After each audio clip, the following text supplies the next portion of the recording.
and recording starting now. So yeah, hi everyone. I'll be Adrian. I'm the chair for this round and will be debating on the motion. This house supports the inclusion of feminist narratives in advertisements of fashion and beauty products, i.e., I'm Worth It by L'Oreal, Beauty Has No Limits by NARS Cosmetics, and Love Your Curves by Zara Fashion. So to begin the debate, calling on now the Prime Minister, here.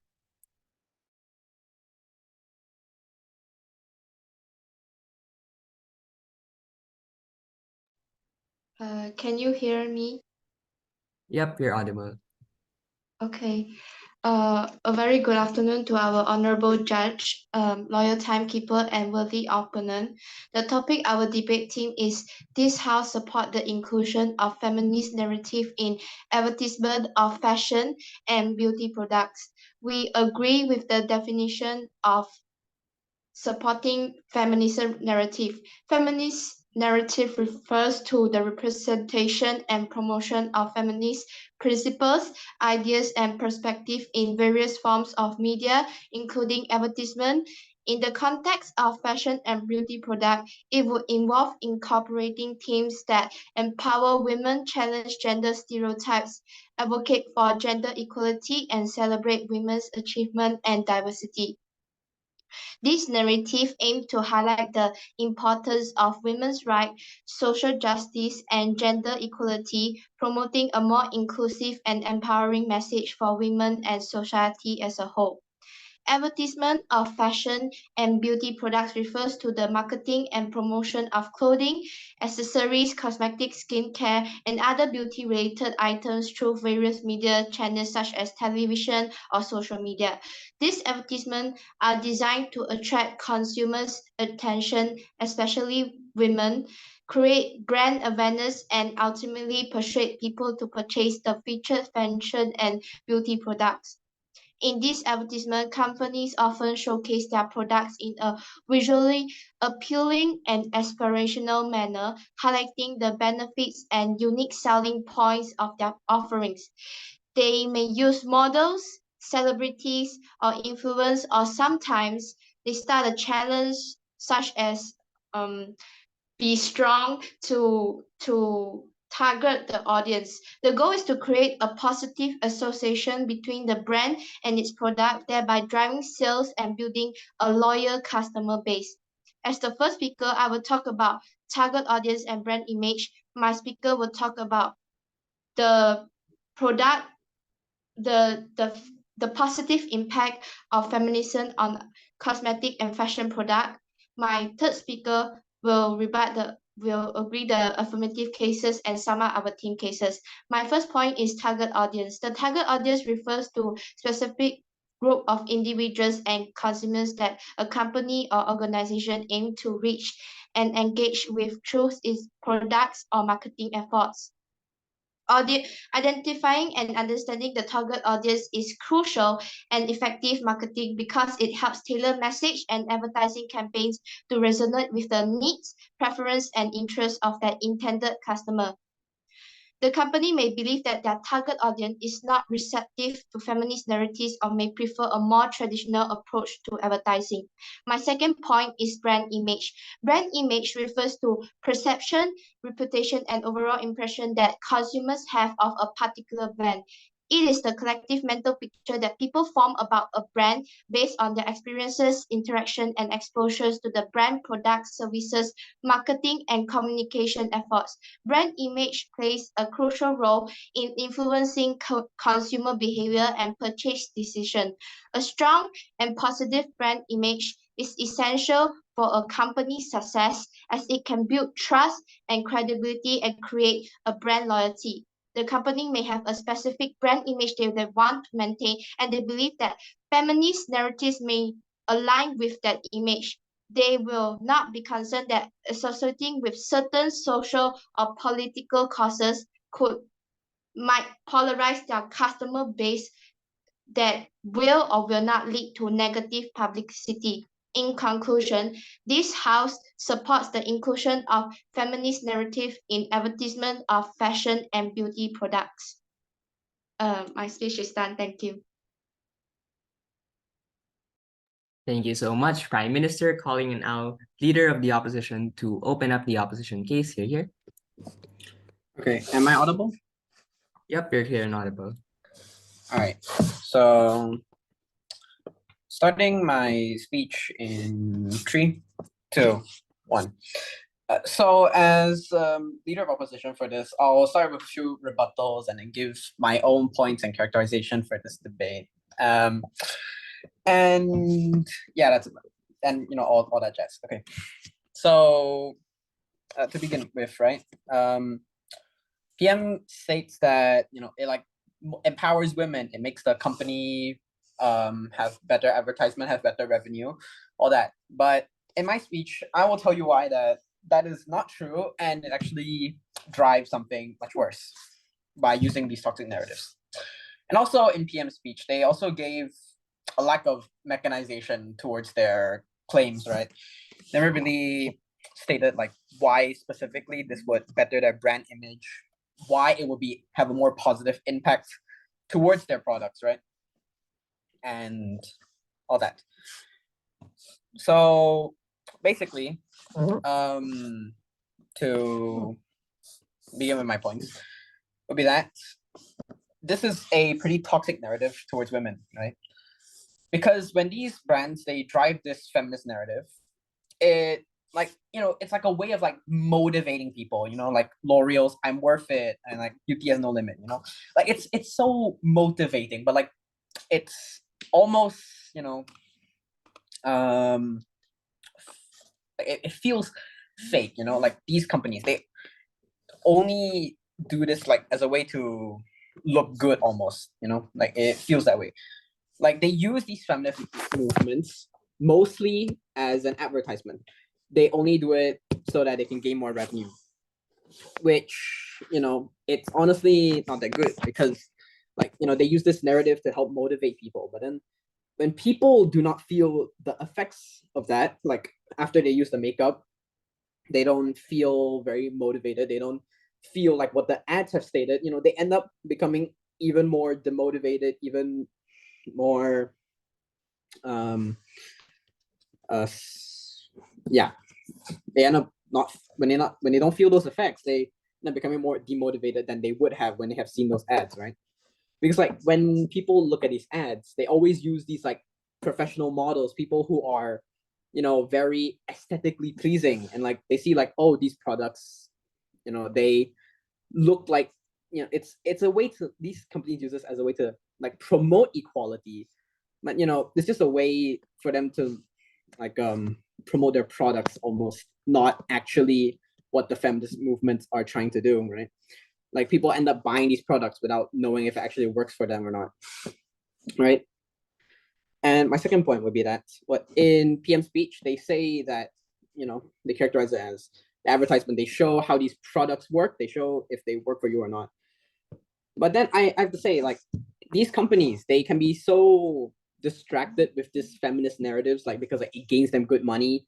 They actually distract people from the actual products without actually showing what the products actually do to you, Like people end up buying these products not because they want them, but because like it supports feminist movements and it furthers their narrative, which is honestly just a way for the company to gain more money without knowing its true impacts on the people.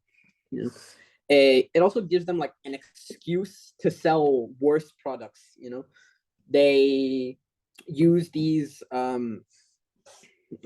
products to support feminism, but in actuality, it's just for their profit, and it's just another excuse to lower the production rate so that they can sell more, because people think that it's for feminism, right?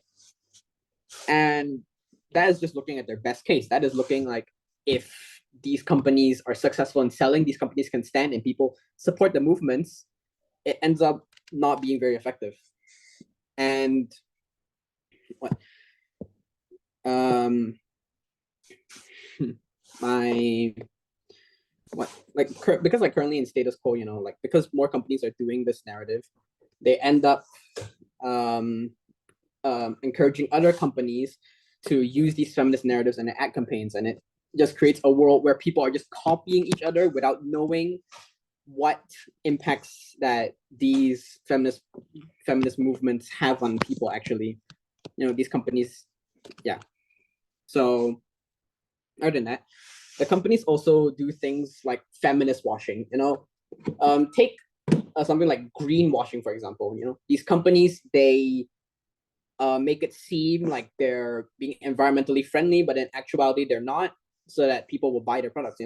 It's similar to feminist washing. It looks like they care about you. It looks like they care that you feel motivated. It looks like they care about these movements. Actuality, they just want to promote products and they just want to sell stuff.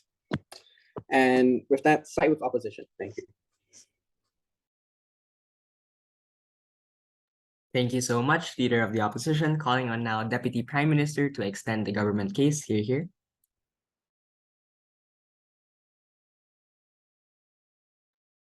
Can you see me? And can you hear me?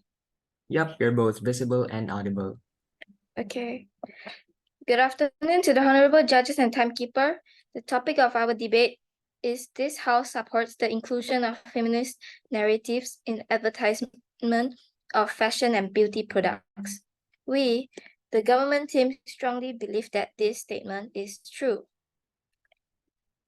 The opposition team said that brands only use model like that is beautiful and skinny. But do you have heard about users-generated content? Brands like Forever 21, Charles & Keith, beauty brands like Rare Beauty are using ordinary girls like me to promote their products online. So why not? Today, I will be talking about a few points. Now, to my first point. By incorporating feminist narrative in advertisement, we aim to empower women and all individuals to embrace their uniqueness and strength. Such narratives can inspire confidence, self-assurance, and the belief that everyone has the right to pursue their dreams and aspirations, regardless of gender or background. Secondly, in today's world, it is vital to celebrate diversity and promote body positivity. Embracing feminist narratives in fashion and beauty advertisement allows us to showcase the beauty of all body types, skin tones, and appearance. By doing so, we challenge harmful beauty standards and provide a more realistic and accepting image of beauty for people of all ages and backgrounds. Fashion and beauty advertisement have a tremendous influence on how society perceives women's and gender roles. By incorporating feminist narratives, we can challenge harmful stereotypes and break free from restrictive gender norms. This fosters a more inclusive environment where individuals can pursue their passion and interests without being limited by societal expectation. Next, advertisement with feminist narratives emphasize the importance of respectful and consensual relationship. They reject objectification and any form of exploitative messaging. Instead, they promote healthy relationship based on mutual respect, equality, and open communication. Moreover, incorporating feminist narrative also means recognizing and celebrating women as leaders and creators in fashion and beauty industries. By showcasing their achievement and contribution, we inspire the future generation of girls and women to pursue their aspiration and break barriers in any field they choose. Fashion and beauty advertisement reach a vast audience, making them a powerful platform for driving positive social change. By promoting feminist narrative, we contribute to building a society where everyone is treated with dignity and respect, and where gender equality is more than just a concept, it is a reality. So in conclusion, supporting the inclusion of feminist narrative in advertisement of fashion and beauty products is a crucial step towards a more equitable and compassionate world. By empowering women, embracing diversity, challenging stereotypes, and promoting positive messaging, we create a more inclusive environment for all individuals. Thank you. Okay, I'm done. Thank you so much, Deputy Prime Minister. Calling on now the Deputy Leader of the Opposition to extend the opposition case. Here. Am I audible? Yep, you're audible.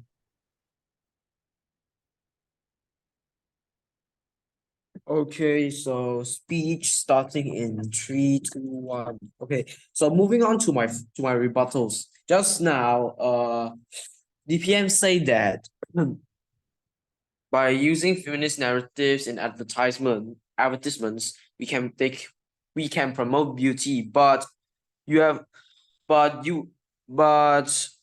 also it can be a double-edged sword, because you can promote beauty, but it also drives a toxic narrative with companies not caring about you. And moving on to my first point. So the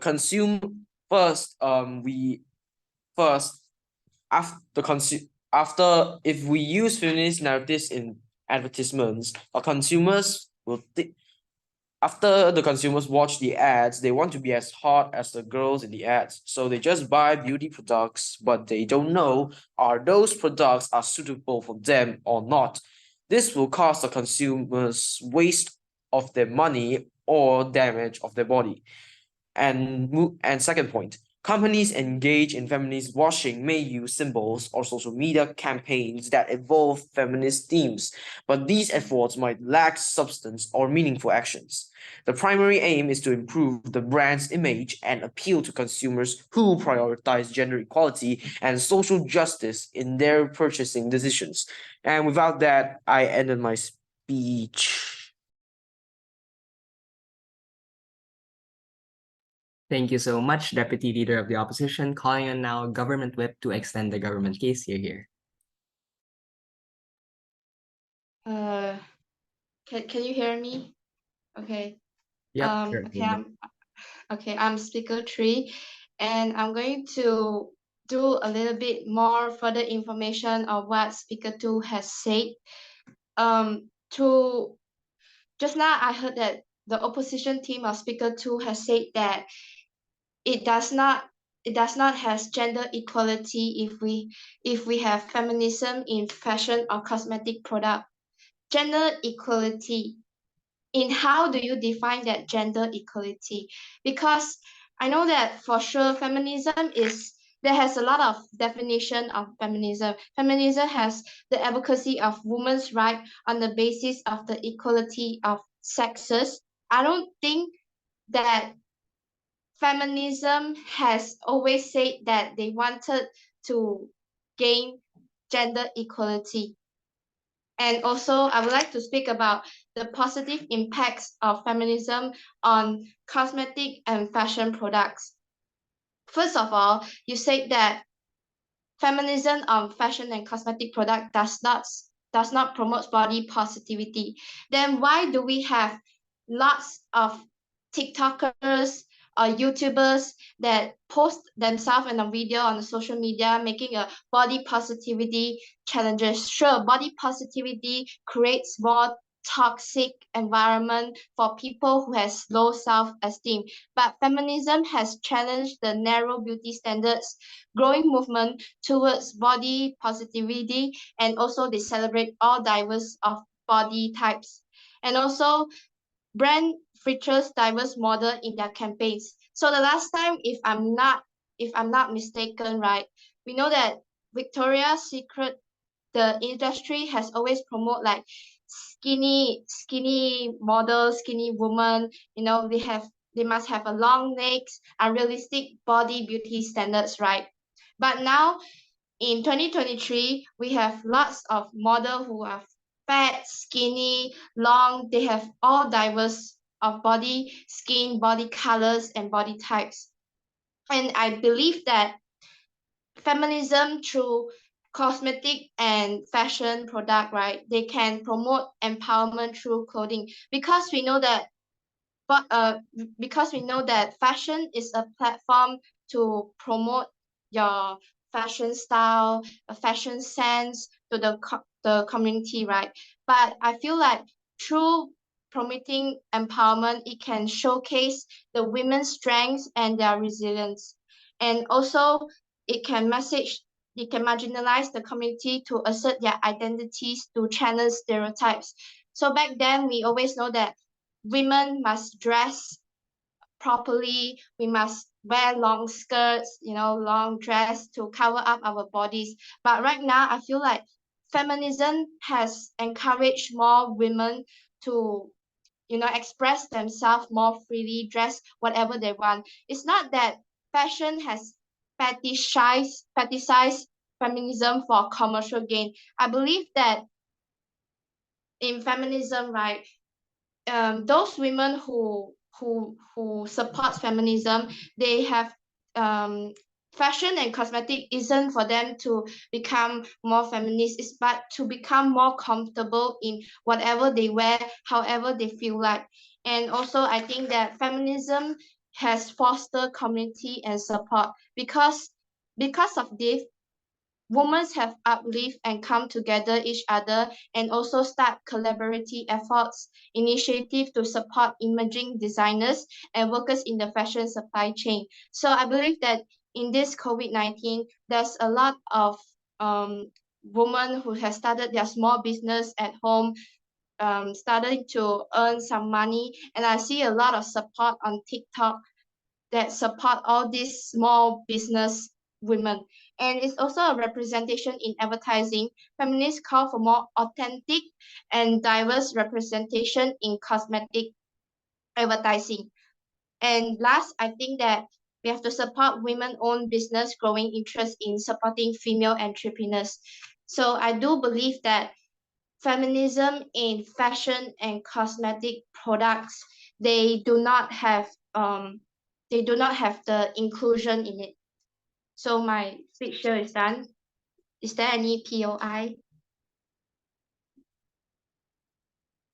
Okay, thank you. Thank you so much, Government Whip. And now the Opposition Whip, here. Hello, am I audible? Yep, you're clear and audible. All right then. All right, starting speech in 3, 2, 1. So, let's take a look at what they said. PM, like basically the whole debate, on government side, the only two things they said were target audience and brand image. Here's the problem. They're not focusing on the main point of the debate. Like they're just it's not even, it is a material, sure, but what's the impact? They didn't tell us why this is important on their side, and basically just lack of mechanization. The only thing that did was just clarify what does the brand, like the brand, the image, and target audience mean, brand image, target audience mean, and the roles, the points played. That's all they did. And here's Whip. Here, look, this is what Whip said. Whip added a new material of small businesses like in TikTok, whatever. But it's not credited. It's also not relevant. It's a new material in Whip. So yeah. And I'm just gonna tell you why we win this debate, and yeah, that's it. So the first thing that my first speaker has said was toxic narrative. Why our point still stands. So take a look at this. When people see hot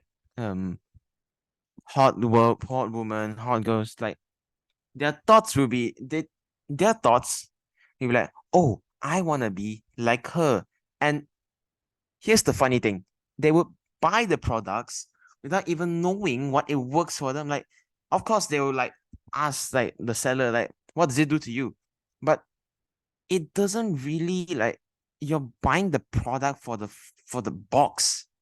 You're only buying the box. That's all you said. The main point you're buying the product is by looking at the box, and yet you're buying it.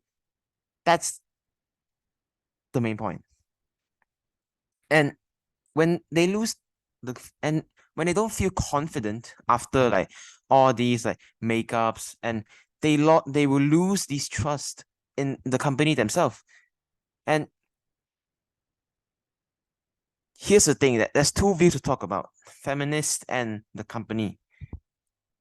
Like feminists, all these feminists, like it's just a way to advertise. Like I just said, it's nothing. You're just buying the box. That's it. You're going home and then just gonna leave that product there.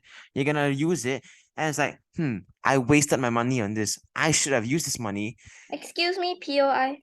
No, I could have done so many things. That's the main point.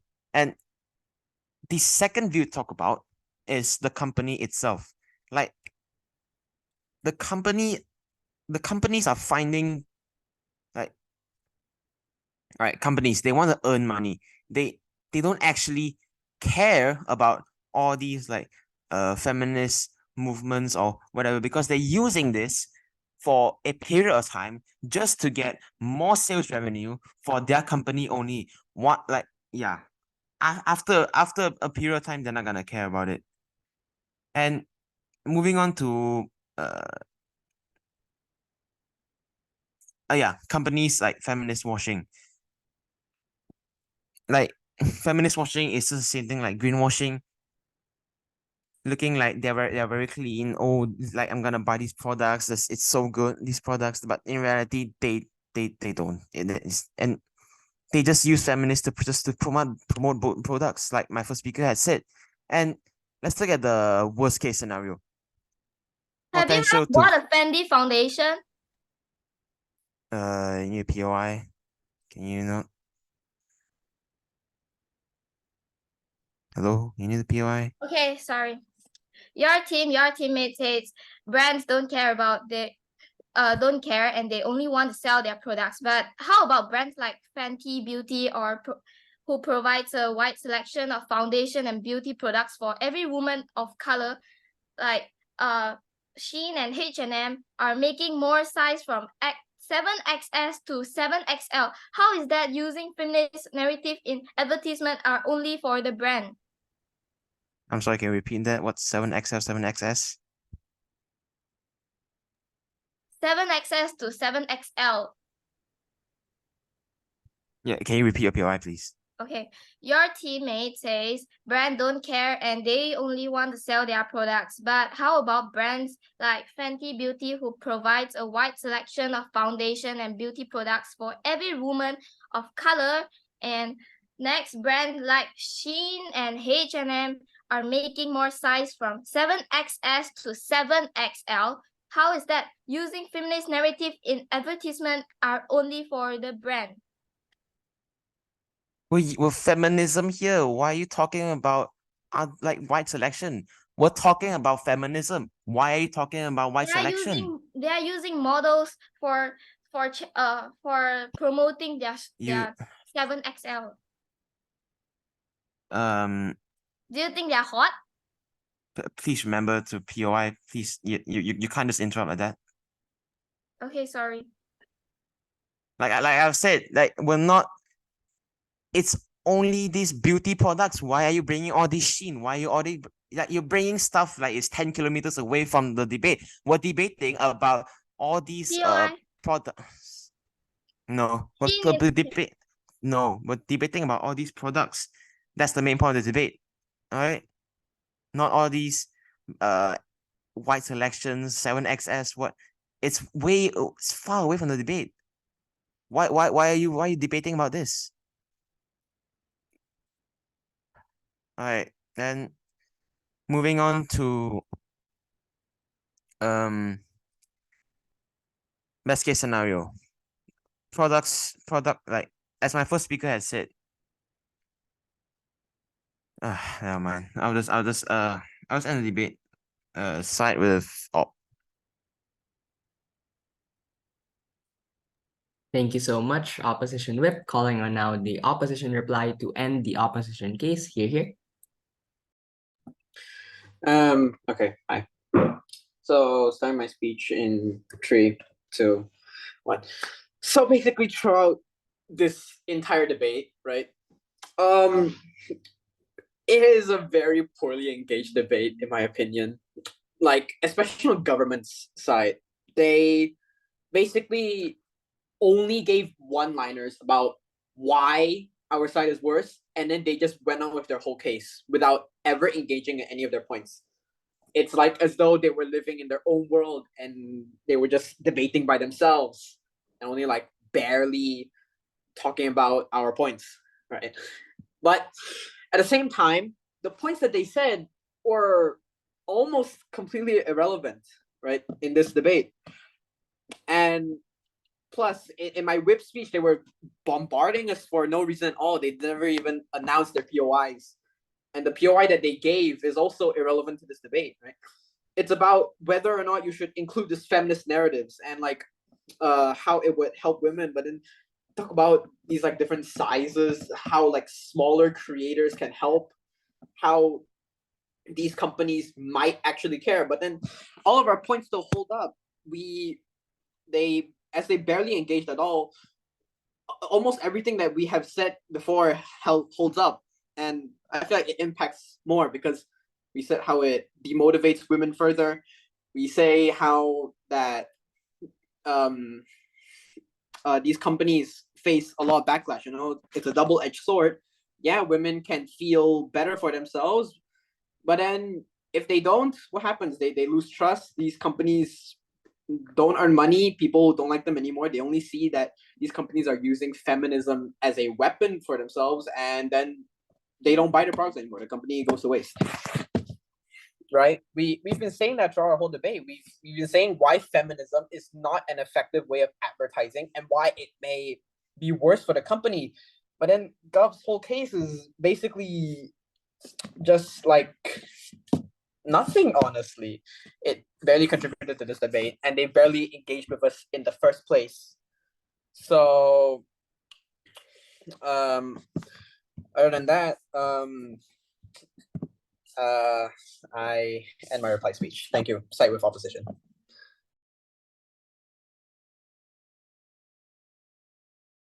Thank you so much, opposition reply. Calling on now government reply to end the debate. Here.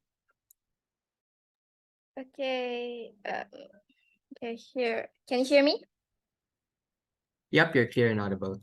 Okay.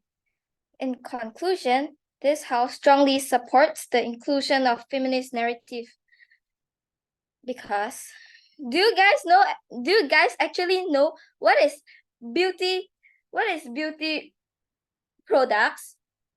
Do you guys know what is Shein? Shein is not a brand just selling clothes. Shein is a beauty brand. Shein is selling everything. And it has a lot of what? It has a big range of the size, so everyone can buy their everyone can be beautiful. Okay, so you guys are standing in the view of a businessman, and you guys will never ever understand the struggle to get the right size dress and the right foundation shade. So back to my conclusion. So here.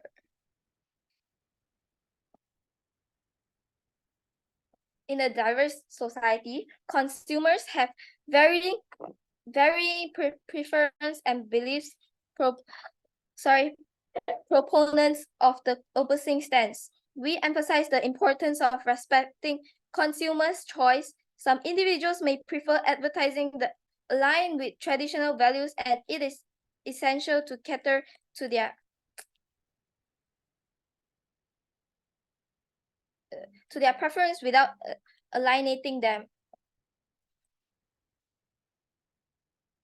So while diversity and inclusion are crucial, we must be cautious about falling into the trap of tokenism. Forcing feminist narrative into advertisement without genuine commitment and understanding of the cause may seem insincere and undermine the progress we strive for. Let us promote authentic representation rather than mere superficial gesture, while acknowledging the significance of feminist narrative. We avoid for striking a balance between social message and products promotion. Advertising plays a pivotal role in connecting consumers with products they might find beneficial, and we believe that effective storytelling should intertwine product merits with socially responsible messaging. As we engage in discussion about advertising for and feminists, let's remember the value of open dialogue. By creating space for diverse perspective, we foster an environment where meaningful change can occur through understanding and empathy. And supporting the inclusion of feminist narrative in advertisement of fashion and beauty products can have several positive impacts and benefits. By featuring feminist narrative, advertisement can contribute to promoting gender equality and challenging traditional gender stereotypes. They can help break down societal barriers and empower individuals to embrace their identities and aspiration. Regardless of gender, feminist narrative in advertisement can empower women by showcasing their strength, accomplishment, and diverse roles beyond traditional beauty standards. This can inspire confidence and self-esteem in women and girls, encouraging them to embrace their uniqueness. So, before I end my speech, I would like to repeat again, this house strongly supports the inclusion of feminist narrative in advertisement of fashion and beauty products. So, thank you.